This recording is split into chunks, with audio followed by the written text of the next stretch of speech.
আমার আজকের নিবেদন হল কবি নীরেন্দ্রনাথ চক্রবর্তী রচিত অমলকান্তি। অমলকান্তি আমার বন্ধু। স্কুলে আমরা একসঙ্গে পড়তাম। রোজ দেরি করে ক্লাসে আসতো, পড়া পারত না।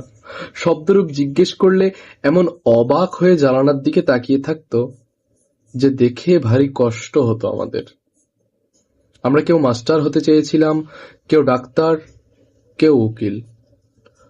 অমলকান্তি সেসব কিছু হতে চায়নি। সে রোদ্দুর হতে চেয়েছিল। ক্ষান্ত বর্ষণ, কাক ডাকা বিকেলের সেই লাজুক রোদ্দুর। জাম আর জামরুলের পাতায় যা নাকি অল্প একটু হাসির মতন লেগে থাকে। আমরা কেউ মাস্টার হয়েছি, কেউ ডাক্তার, কেউ উকিল। অমলকান্তি রোদ্দুর হতে পারেনি। সে এখন অন্ধকার একটা ছাপাখানায় কাজ করে। মাঝে মধ্যে আমার সঙ্গে দেখা করতে আসে, চা খাই, এটা ওটা গল্প করে, তারপর বলে, উঠি তাহলে। আমি ওকে দরজা পর্যন্ত এগিয়ে দিয়ে আসি।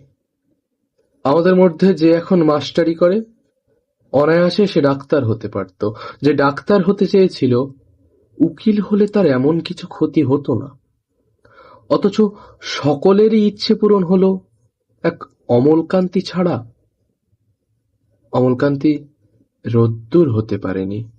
সেই অমলকান্তি রোদ্দুরের কথা ভাবতে ভাবতে ভাবতে ভাবতে যে একদিন রোদ্দুর হয়ে যেতে চেয়েছিল।